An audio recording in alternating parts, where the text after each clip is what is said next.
Hello everyone and welcome to your own channel Keshav Jha Kings Lab. तो जैसा कि आप लोगों को पता ही है कि आज है दिसंबर 16 2022 और आज जो है सीए फाउंडेशन का पेपर था, पेपर 2 का। करेक्ट। और आज हम लोग इसी पेपर 2 के सेक्शन बी, जो कि हमारा बीआरएस है, जो कि हमने इस चैनल पे कवर किया है, इसके पेपर का रिव्यू करने वाले हैं। तो बेसिकली ये एक रिव्यू प्लस सॉल्यूशन वीडियो है। सो आई होप आप इस वीडियो को पूरा देखेंगे और ये वीडियो आपके लिए हेल्पफुल होगी। मैं इस वीडियो के अंदर नोट मेकिंग, समरी और प्रेसी, इसको अवॉइड करूंगा। ये सेक्शन हम लोग डिस्कस नहीं करेंगे क्योंकि मैंने अपनी प्रीवियस वीडियोस में भी बोला हुआ है कि ये स्पेशल टाइम मांगते हैं। ये जो 3 क्वेश्चन है, इनके लिए एक सेपरेट वीडियोस बनाई जा सकती हैं। हाँ, अगर आप लोग बात करेंगे, डिमांड करेंगे, तो आपको मैं ये आराम से बना के एक अलग वीडियो दे दूंगा। क्योंकि ये क्या होता है, नोट मेकिंग वगैरह जो होती है, हर एक का अपना पर्सनल पर्सपेक्टिव है। समरी आपका पर्सनल पर्सपेक्टिव है, प्रेसी आपका पर्सनल पर्सपेक्टिव है। तो ये मेरे आंसर से आपके आंसर में बहुत बड़ा डेविएशन हो सकता है। तो इसीलिए मैं इसको जल्दी टच नहीं करता अपने रिव्यू और सॉल्यूशन वाले वीडियो में। तो चलिए बिना किसी देरी के हम सबसे पहले स्टार्ट करते हैं हमारे क्वेश्चन नंबर 7 से। क्वेश्चन नंबर 7 का ए, जो कि ऑफकोर्स हमारा क्या होता है, एक, पहले हम पेपर की बात कर लेते हैं। तो आपको पता है कि हमारे पास 4 क्वेश्चन होते हैं। क्वेश्चन नंबर 7, 8, 9, 10 और 11। जिसमें क्वेश्चन नंबर 7 जो होता है हमारा कंपलसरी होता है और बाकी बचे हुए 4 क्वेश्चन में से हमें एनी 3 करने होते हैं और हर एक क्वेश्चन की वेटेज 10 मार्क्स की होती है। तो हम पहले डिस्कस करते हैं क्वेश्चन नंबर 7 को। क्वेश्चन नंबर 7 जो है बेसिकली क्या है, read the passage given below and answer the question that follows. यानी बेसिकली क्या है, हमारा एक कंप्रीहेंशन पैसेज है। तो कंप्रीहेंशन पैसेज में, हाँ, अब टाइम बचाने के लिए मैंने क्या किया है, मैंने ये पहले से ही पैसेज पढ़ रखा है ताकि ये वीडियो में ज़्यादा लंबी ना करूँ। तो मैं सीधा क्वेश्चन एंड उनके आंसर्स पे आ जाता हूँ। अच्छी बात यह है कि इस बार इन्होंने 2-2 और 1 मार्क में इसको चेंज किया।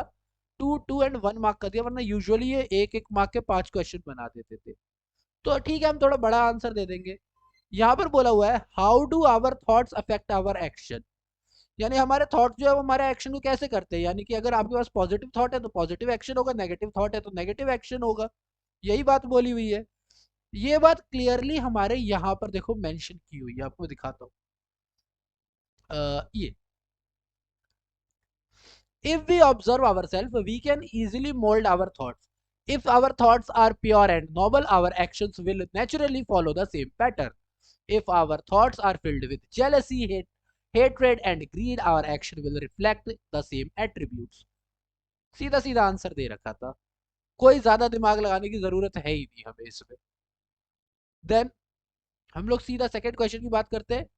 How can we change our mood when we are depressed. देखो ये वर्ड जो है, हम लोग ब्लूम्स टेक्सोनॉमी ये भी तो कहते हैं कि आप कितना ढूंढ सकते हो चीजों को। तो ये यहाँ पर दे ही रखा है। Instance, we are depressed, if we sit by ourself trying to think cheerful thoughts, we often do not succeed, but if we mix with people who are cheerful, we can bring about a change in our mood and our thoughts. Every thought we think, every act we perform creates us in us as impression, like everything else, and is subject to a cyclic law and become repetitive in our mind. तो simple सी बात है, अगर हम depress है तो हम क्या कर सकते हैं, इसे आप अपने वर्ड में लिखना चाहो तो क्या कर सकते हैं कि इंस्टेड ऑफ सिटिंग अलोन, हमें लोगों से मिलना चाहिए। अगर हम डिप्रेस्ड है तो हम लोगों से मिलेंगे, और कौन से लोग, ऐसे ही नहीं जो तुमसे भी ज्यादा डिप्रेस्ड है, उनसे नहीं मिलना है, चीयरफुल लोगों से मिलना है। एंड हेंस ये क्वेश्चन भी यहाँ पे डन हो जाता। देन बोला हुआ है यहाँ पे, to look into one's thought and feeling. जब आप वंस यानी अपने आप की, जब आप अपने विचारों को, अपनी भावनाओं को करते हो ना, तो ये कहलाता है इंट्रोस्पेक्शन। और ये वर्ड यहाँ पर दे रखा था, जस्ट थोड़ा ही ऊपर दे रखा था, या दिस वन, इंट्रोस्पेक्शन। थोड़ा नीचे कर देता हूं, आप देख सकते हो, इंट्रोस्पेक्शन। सो आई गेस ये 5 मार्क्स तो आपको इजीली प्रोवाइड किए हुए हैं सीए फाउंडेशन ने, क्योंकि ये पेपर ही ना मुझे इजी टू मॉडरेट बोल सकता हूँ मैं, इजी टू मॉडरेट था। एक दो सिनोनिम एंटोनिम्स ऐसे थे जो कि मुझे लगा कि शायद बच्चों को दिक्कत होगी इसमें। हाँ, मुझे कई जगह मिसप्रिंटिंग का भी लगा कि हाँ मिसप्रिंटिंग तो है क्वेश्चंस में, वो थी। इजी टू मॉडरेट पेपर है ये, कोई बहुत हाई फाई पेपर नहीं है। अब क्वेश्चन नंबर 2 जो है हमारा, ये ऑफकोर्स नोट मेकिंग का है, जो कि मैंने पहले ही बोला है कि मैं इसको यहाँ पर डिस्कस नहीं करूंगा। अगर आप लोग बोलोगे तो समरी एंड नोट मेकिंग के लिए मैं एक अलग से वर्ड बना दूंगा पूरी वीडियो। क्लियर। देन हमारा क्वेश्चन नंबर 8 है। क्वेश्चन नंबर 8 का ए पार्ट है that courteousness is the important characteristics of effective communication. Comment. हमने कैरेक्टरिस्टिक्स ऑफ कम्युनिकेशन पढ़े हुए हैं, इसके अंदर आता है कोर्टिशियसनेस यानी that is your language in a communication, your language, sorry spelling थोड़ी इधर उधर जा रही है, रुको। Language must be polite. हमने ये बार बार पढ़ा भी है, जब मैं लेटर वाले वीडियोस अगर आप लोगों ने देखे होंगे तो मैं बार बार ये बात कहता हूँ कि जब भी आप एक फॉर्मल कम्युनिकेशन की बात कर रहे हो, भले आपको गुस्सा आ रहा है लेकिन आपकी लैंग्वेज हमेशा पोलाइट होनी चाहिए। आप डायरेक्ट धमकियां नहीं दे सकते हो। तो courteousness is an important characteristics of effective communication. Everyone likes to talk with a person, communicate with a person who is polite, whose language is polite. One must always keep in mind that his language is polite during the communication. बस इसी चीज को आपको यहाँ पर बताना था। Clear. Then हमारे पास आता है correct meaning of the word which is pathos. देखो पैथोस जो होता है वो मुझे लगा था पहले कि ये पथेटिक टाइप का हो, आप सोचोगे ज्यादातर बच्चे इसको सोचेंगे पैथोस, पैथेटिक। बट ये क्या है, ये कहीं ना कहीं एक भावना है। तो पैथेटिक से मैं पहले बिटर पे मैं भी जा रहा था, बट देन मैंने ये पढ़ा, ऑप्शन पढ़ा, और इस ऑप्शन को पढ़ने के बाद मुझे पता चला दैट पैथोस ये एक फीलिंग है। पैथोस क्या है, फीलिंग है। तो फीलिंग है यानी कि ये क्या है, एक इमोशन, और इसका करेक्ट आंसर जो है वो इमोशन होगा। बिटर, फेटिलिटी 5 नहीं होगा, इमोशन होगा। क्लियर। फिर आता है ये एक सवाल, ये सवाल अगर आप लोगों ने मेरी सिनोनिम एंटोनिम वाली वीडियो देखी है तो आपको पता है, मैंने बार बार कहा हुआ है भाई, जिस वर्ड का मतलब ना पता चले, जो वर्ड आपने पहली बार देखा है उसी को करेक्ट कर दो। ये एक्चुअली इस प्रिंसिपल में बहुत ज्यादा काम करता है। एंटोनिम है एलिगेंट। एलिगेंट क्या होता है, जब कोई अच्छा सा दिख रहा होता है, अच्छा दिखता है, कहते हैं व्हाट एलिगेंट बिहेवियर, कितना प्यारा बिहेवियर है। तो एलिगेंट का जो उल्टा होगा होगा गॉश। अब इसकी प्रोनाउंसिएशन गलत हो सकती है, काफी बच्चे गाउचे बोले, काफी गॉश बोलेंगे, बस गॉश। तो आप देख लेते, प्रोनाउंसिएशन देख लेते, करेक्ट है जो है आंसर यही है। एलिगेंट सिनोनिम होता तो हम स्टाइलिश करते, पर सिनोनिम हमसे पूछा नहीं है। बॉम्बास्टिक भी सिनोनिम हो जाएगा, पैलेटल भी इसी में आ जाएगा, एंटोनिम आपका सिर्फ गॉश बचेगा। Clear. Then one of the easiest question मैं कहूंगा, ये तो बहुत ही ज्यादा इजी क्वेश्चन था, सीधा बोला हुआ, इसको डायरेक्ट स्पीच में डालो। तो the policeman said to the stranger. यहां तक आ गया, comma, inverted comma, who are you done, खत्म। इतना सही था ये, एक नंबर मिल गया आपको।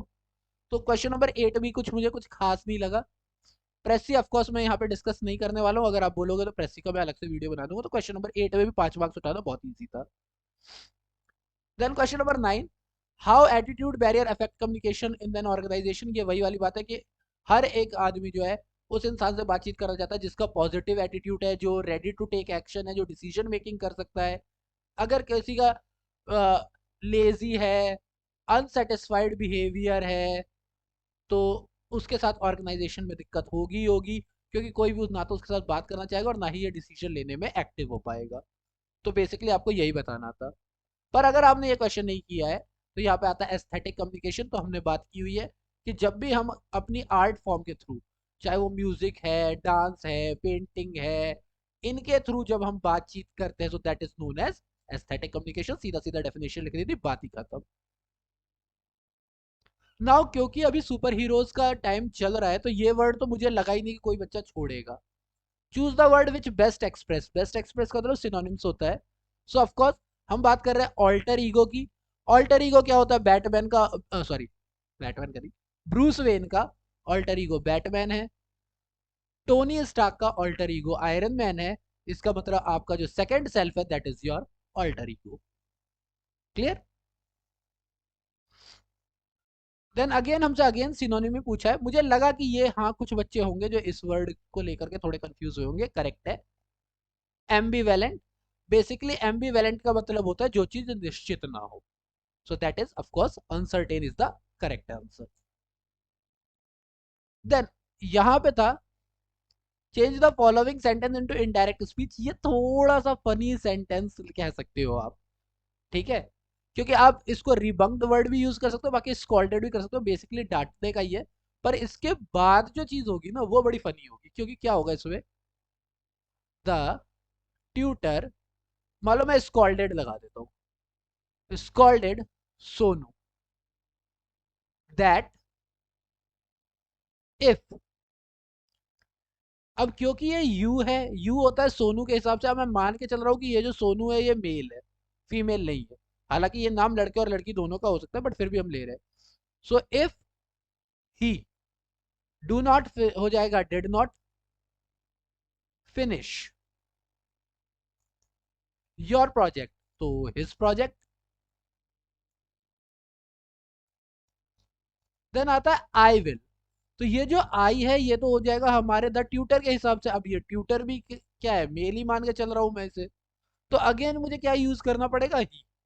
तो यहाँ पर ये वाला ही तो सोनू को रिप्रेजेंट कर रहा है, पर ये वाला जो ही है ये रिप्रेजेंट कर रहा है ट्यूटर को, that he would call his mother.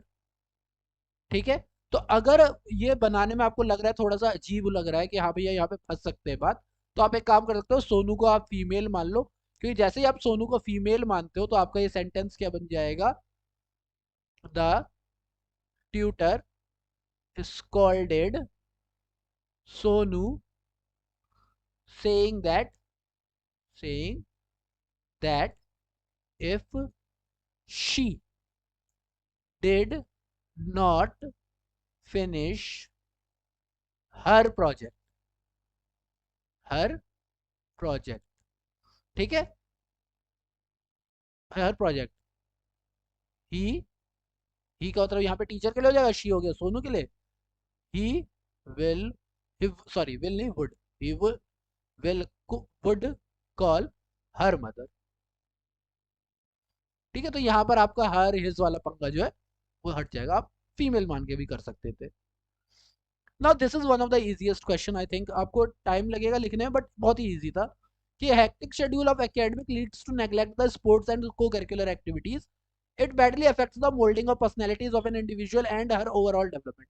Keeping in view the need of the sports and co-curricular activity, write an article. तो आपको क्या करना था, सबसे पहले व्हाट आर इंट्रोडक्शन आपको देना था। इंट्रोडक्शन आपको किस चीज का देना है, आपको देना है हमारी present education system, present education system. Then आपको प्रेजेंट एजुकेशन सिस्टम का इम्पैक्ट बताना है। इसके इम्पैक्ट पे आप बता सकते थे कि भैया स्पोर्ट्स को वैल्यू नहीं दी जा रही है, बहुत ज़्यादा फोकस एकेडमिक्स पे किया जा रहा है। देन आप इम्पैक्ट के बाद आप इसके इफेक्ट बता सकते थे कि भैया इससे क्या क्या नेगेटिव इफेक्ट होना है, क्योंकि मेरे ख्याल से इन्होंने यहाँ पर पॉजिटिव इफेक्ट की बात की ही नहीं है। तो आप 3 से 4 नेगेटिव इफेक्ट डाल सकते थे, कि अगर हम लोग कहते हैं सिर्फ स्पोर्ट्स पे टाइम नहीं, अगर हम स्पोर्ट्स पे टाइम नहीं देंगे तो बच्चा सोशलाइज नहीं हो पाएगा, हेल्थ उसकी बिगड़ जाएगी, ऐसे नेगेटिव इफेक्ट दे सकते थे। कोई से 2 पॉजिटिव इफेक्ट भी आप दे सकते हो। उनके फिर कॉजेस क्या हैं, क्योंकि आज प्रेशर बहुत ज़्यादा है, कंपटीशन बहुत ज़्यादा है, कट थ्रोट कंपटीशन है, एक सक्सेसफुल लाइफ लेने का प्रेशर बच्चों पे बहुत ज़्यादा है, लोग डिसाइड भी नहीं कर पा रहे, 1995 तो कोई वैल्यू ही नहीं रखता है, मार्किंग स्कीम है, मेन तो पॉपुलेशन और कंपटीशन ही हो गया, अनएम्प्लॉयमेंट बहुत ज़्यादा है, ये सारी की सारी चीज़ें इसके कॉजेस है। और इसका सॉल्यूशन क्या है ये आपको अपनी तरफ से दे देना था, इजी सा था, कोई इतना बहुत बड़ा नहीं है, ये इजी टॉपिक था। नाउ क्वेश्चन नंबर 10 की अगर हम बात करते हैं तो यहाँ पर इन्होंने बोला explain any two type of formal communication, तो हम लोग वर्टिकल कम्युनिकेशन और हॉरिजॉन्टल कम्युनिकेशन की बात कर लेंगे, बात खत्म।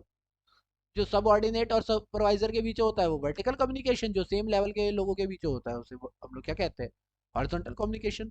आप आराम से फॉर्मल कम्युनिकेशन की बात कर सकते थे, इजी है, ये तो हमने चैप्टर 1 में भी पढ़ा हुआ है। Change the sentence from active to passive voice, अब यहां पर मुझे लगा कि ये मिसप्रिंटिंग है, बिकॉज ये एक्टिव टू पैसिव हो ही नहीं सकता, ये डायरेक्ट टू इनडायरेक्ट होगा। बिकॉज इसका आएगा she told me that it, sorry it small होगा, मेरी गलती है यहाँ पे, ये आई स्मॉल होगा, that it had been raining heavily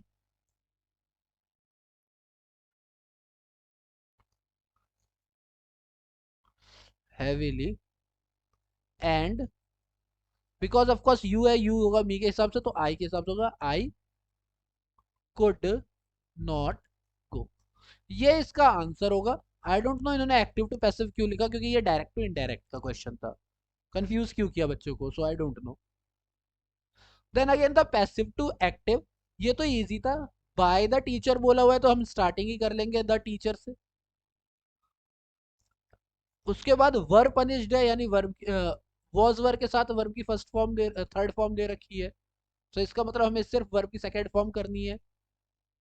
so the teacher punished किसको किया होगा, द गर्ल्स, द गर्ल्स। उसके बाद यहां से लेकर के यहां तक सेम उठा करके लिख देना था, who had not done their homework. Had को चेंज करना ही नहीं है क्योंकि यहाँ पर ऐसा कुछ था ही, तो ये सीधा उठा करके यहाँ से उठा के सेम आ जाएगा, इतना ही चेंज करना था इसमें। हाँ, एक बार के लिए मैं इसको मान सकता था कि चलो ये एक बार के लिए क्वेश्चन बन सकता है इनडायरेक्ट स्पीच का, क्योंकि had he delivered the letter, तो यहाँ पर हम बोल सकते हैं that the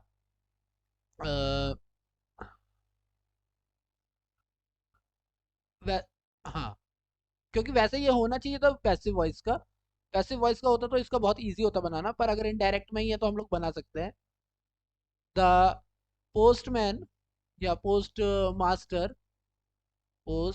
master asked that that had he delivered the letter. तो ये बहुत ही सिंपल था, इनडायरेक्ट में बनाना बहुत सिंपल था, बस द पोस्ट मास्टर आस्क लिखना था। बट अगर इसे पैसिव में चेंज करना होता तो हम लोग कैसे करते, सिंपल सा था, had the letter been delivered by him। Again ये बहुत सिंपल हो जाता। सो आई डोंट नो, मुझे लग रहा था कि यहाँ पर भी ये गलत है, यहाँ पे पैसिव वॉइस होना चाहिए था इंस्टेड ऑफ इनडायरेक्ट। पर अगर इनडायरेक्ट भी है तो कोई बड़ी बात नहीं, आपको बस इतना ऐड करना था और कुछ करना था नहीं खास। क्वेश्चन नंबर थर्ड की बात करते हैं, तो इन्होंने बोला आर्टिकल लिखना। अगेन आपको दो आर्टिकल दे दिए हैं, why is the new generation worried a lot. Again intro, netizen के बारे में बताओ। अब जनरेशन जी हो ना, अब क्या हो, जनरेशन जी हो। जनरेशन जी क्या है, कंपटीशन बहुत ज़्यादा है। पहले हम इंट्रोडक्शन देते कि ये कैसा जनरेशन है हमारा। हमारी जनरेशन जो है एक ऐसी जनरेशन है जो मोस्ट ऑफ द टाइम क्या है, टेक्नोलॉजी के ऊपर है, बेस्ड है। उसके बाद उसका अपने स्किल से थोड़ा सा पीछे भी भाग रही है, इसीलिए बहुत ज़्यादा सोचती है। ये इतनी ज़्यादा जनरेशन परेशान क्यों है, इतनी ज़्यादा परेशान इसलिए क्योंकि एक क्लियर गोल नहीं है लोगों के पास, एक क्लियर गोल नहीं मिल पा रहा है लोगों को, कंपटीशन बहुत ज़्यादा है। बस इन्हीं चीज़ों को बता करके आपको लिखना था। कॉजेस भी इसके, कंपटीशन बहुत ज़्यादा, अनएम्प्लॉयमेंट बहुत ज़्यादा है, अर्निंग नहीं है, चीज़ें महंगाई बढ़ रही है, ये सारी चीज़ें। इसके कॉजेस क्या है, कॉजेस ये हो गए। इसके पॉजिटिव इम्पैक्ट और नेगेटिव इम्पैक्ट क्या होगा, तो नेगेटिव इम्पैक्ट ही होगा इसका, पॉजिटिव तो मुझे नहीं लग रहा कुछ होगा। ज़्यादा सोचने से क्या होता है, चिंता चिता का द्वारा, ज़्यादा सोचने से क्या होगा, हेल्थ प्रॉब्लम हो सकती है, हार्ट प्रॉब्लम हो सकती है, मेंटल स्टेबिलिटी हो सकती है, बच्चा डिप्रेशन में जा सकता है, ये सारे पॉइंट आप आराम से डाल सकते थे। So it was not like that. ठीक, सो आई होप आपको ये समझ में आ गया होगा। अगर आप चाह रहे हो मैं लिख दूं, मुझे बता देना, मैं और अच्छे से लिख करके एक वीडियो डाल दूंगा। Then question number 11, the last question जिन्होंने ये किया होगा। So what do you mean by grapevine communication. आपको पता है कि जो हमारी इनफॉर्मल कम्युनिकेशन होती है उसके अंदर ग्रेप वाइन कम्युनिकेशन आता है, आपने 12th क्लास में पढ़ा भी था कि एक आदमी ने एक को मैसेज भेजा, अब इसने 3 को भेज दिया, इसने किसी 2 को भेज दिया, यानी अंगूर के लच्छे की तरफ बढ़ते चले जाते हैं। So that is why grapevine communication यही कहलाता है। It is a informal type of communication in which rumours जो होते हैं वो बहुत ज्यादा इजीली स्प्रेड होते हैं। क्लियर।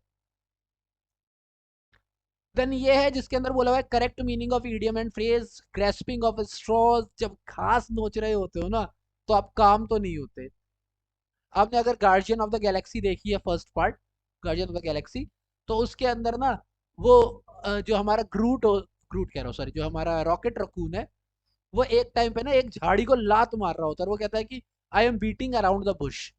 ये भी वही है कि जब बहुत ज्यादा फ्रस्ट्रेटेड होते हो ना तो हम ना बाल बाल नोच रहे होते हो, you are grasping at straws, क्योंकि तुम बस किसी तरह चाहते हो कि वो काम हो जाए. सो that is grasping of straws. So totally desperate जो है वो हमारा करेक्ट आंसर हो जाएगा. You've got your work cut out for you, यानी इसका मतलब आपके लिए तो पहले से ही रास्ता बिछा दिया गया था. यानी ये तो एक इजी टास्क था और सेटल्ड टास्क था. ये दो काम हो सकते हैं, बट मैं यहाँ पर बोलूंगा you've got your work cut out for you, यानी कि it was a easy task for you. It was a easy task. देखने में ऐसा लग रहा है कि ये सेटल्ड होगा, बट नहीं, सेटल्ड नहीं हुआ. It was a easy task, क्योंकि आपके लिए तो काम पहले से ही कर दिया गया था. ठीक है. देन ये काफी अच्छा क्वेश्चन था. ये मुझे लगा कि चलो थोड़ा सा इन्होंने दिया, काफी अच्छा क्वेश्चन था. Change the sentence into the passive voice. One should keep one's promise. तो इसको दो तरीके से बना सकते हैं. Promises should be kept. एक तो ये हो जाएगा. सेकंड हो जाएगा one, sorry, one's promise should be kept by one. Sorry, one's promise should be kept by them. ठीक है. ये भी आप बना सकते हो, बहुत ही इजी था. देन ये एक अच्छा वर्ड था, सिनोनिम, ब्लैंड, ब्लैंडिशमेंट. ब्लैंडिशमेंट जो होता है ना, जब आप किसी की तारीफ कर रहे होते हो, जो दिल्ली वाले लड़के करते हैं ना, बस वही. फ्लैटरी. तो इसका जो करेक्ट आंसर है वो है फ्लैटरी. बहुत ही इजी सा है. और ये वाला मुझे बहुत ही अच्छा लगा क्वेश्चन, बिकॉज ये एक्चुअली आपकी बुक से उठाया गया क्वेश्चन है. आपकी बुक में जो आपने वो देखा, सर्क्यूलर देखा होगा, सर्क्यूलर के अंदर था ये क्वेश्चन कि न्यू ड्रेस कोड के ऊपर है. आपको बस वहां से उठाना था और एक मेल कर देना था. अगर आपको याद हो, आप आराम से लिख सकते हो. इसमें आपको क्या करना है, जनरल मैनेजर एक को एक ऑफिशियल मेल लिखना है पी मॉल की तरफ से, जिसमें आप न्यू ड्रेस कोड के लिए बता रहे हो और ऑफिस टाइमिंग के बारे में बता रहे हो. ये दो अलग अलग सर्कुलर थे, एक मेमो था और एक सर्कुलर था. इन्होंने उठा करके क्वेश्चन बना दिया था. कोई बहुत बड़ी बात नहीं थी. फॉर्मल मेल लेटर आप लोगों को लिखना आता ही है. कुछ नहीं करना था, आपको ये बताना था कि ये किस चीज़ के रिगार्ड में है, आपके चेंजेस क्या क्या हैं, और आप इसे कब से इफेक्टिव चाहते हो. तो फर्स्ट जो बॉडी होती है उसके अंदर आपको इंट्रो में यही बताना था कि आप ये लेटर किसके रिगार्डिंग लिख रहे हो. आप न्यू ड्रेस कोड और ऑफिस टाइमिंग के रिगार्डिंग में लिख रहे हो. न्यू ड्रेस कोड क्या है, न्यू टाइमिंग्स क्या है, और अगर कोई नहीं फॉलो करता है तो उसके लिए क्या है, कब से फॉलो करना है, ये चीजें लिखनी थी. And that's it. That's why मैंने कहा था कि ये एक इजी टू मॉडरेट एग्जाम था. ये कोई बहुत बड़ा एग्जाम नहीं था. अगर आपने 1 आवर आराम से दिया है, सो आई डोंट थिंक कि आपका 40 मार्क्स का पेपर छूटा होगा. आपने पूरा अटेम्प्ट किया होगा. I really hope. So I really think all the best. I wish you all the best. I want all the people who are watching my video right now, you become a future CA. All the best. Be blessed. और ये वाली PDF मैं अभी अपने channel पे upload कर दूंगा. उसका लिंक मैं आपको दे दूंगा. आप वहां से देख सकते हो इस पीडीएफ को, अगर आपको चाहिए तो. बाकी जैसे ही आईसीआई अपना नया पूरा ऑफिशियल क्वेश्चन पेपर देती है, तो मैं वो भी अपलोड कर दूंगा. ठीक है. और उसका लिंक इसी के डिस्क्रिप्शन में आपको मिल जाएगा. So be blessed, be healthy, and thank you for your time. बाकी कोई स्पेशल रिक्वेस्ट हो, आपको कोई वीडियो चाहिए, चाहे वो लेटर पे हो, नोट मेकिंग पे हो, समरी पे हो, प्लीज़ मुझे बता देना कमेंट बॉक्स में. मैं उसके लिए बना दूंगा वीडियो. ठीक है. चलिए. All the best for your next exams.